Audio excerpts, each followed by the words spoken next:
Hannah Barnes, welcome. Lifestyle channels have had their first rebrand in 20 years. Tell us a little bit about what's going on there and what your plans are. Currently we've got 4 lifestyle channels: Lifestyle Food, Lifestyle Home, Lifestyle You, and the Lifestyle Main channel. And we've also got the website, and they've all got sort of different looks and different logos. Right. The reason why someone will come to Lifestyle Food channel is because it's a lifestyle channel. So what we wanted to do was sort of unite the power of the portfolio and the lifestyle brand, which is significant, and as you say, 20 years old next year, but bring it under one umbrella. I mean, I think it's the biggest moment certainly in my career at Lifestyle. We're launching 12 new local productions as of now, so we'll have a local production on every month of the year from now on.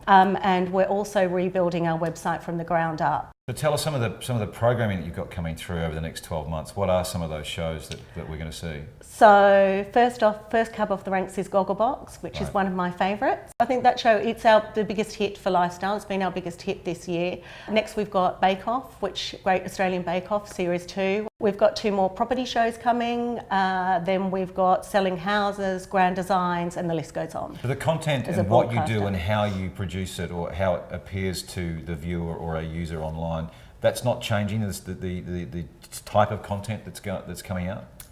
No, it won't change. I think, look, our new brand purpose is bringing joy to life. Right. So when I sit in some production meetings, we are turning up the dial slightly on joy. But the content, no, we're on the right track with the content, and the content's not going to change. How do you think that works for advertisers and your brand partners? What happens there? The appealing thing for brands is they know that if they come and work with Lifestyle, that it's not just going to be for a year or 2 years. It's more likely to be, if we look at the relationship we have, say, with Taubman's or REA, these are long-term relationships that we're talking about. Beyond your content, you're also doing some really interesting stuff around events. Thinking behind it is twofold. One, giving our super fans something special, something that they want. So for example, we had recently a dinner with Donna Hay, and we had people coming from all over Australia. It's a ticketed event, they're paying to come,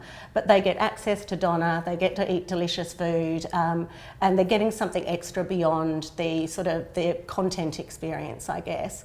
The other thing for us is also just about connecting with people that may not be familiar with the Lifestyle brand or Foxtel, and it's a great driver for that.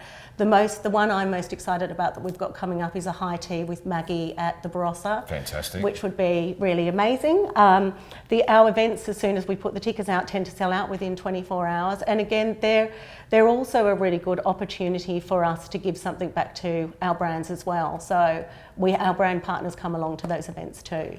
So Hannah, segmentation and demographics, how does that fit into the lifestyle agenda?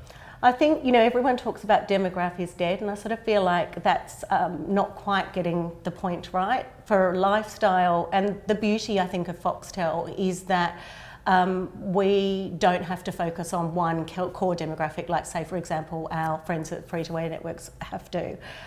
We are focused on interest groups and passions. And I think the best example I can give you is this last season of Bake Off.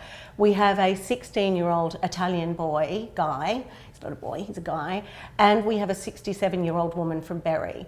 Normally, as a programmer or as an advertiser, you wouldn't think that you could target both those two demographics, for example, in the same group or in the same program or the same slot. However, what unites those two people is their passion for baking. And the great thing about Lifestyle is, whether it's your passion for design, passion for building, passion for renovating, passion for sewing, passion for pottery, or passion for baking, we can sort of cover off everyone through their interest groups. So we are really focused on everyone. The whole spectrum, and it works. Yeah, and it does work. Hannah Barnes, thank you. Thank you. We look forward to the relaunch. Great, thanks. Cheers.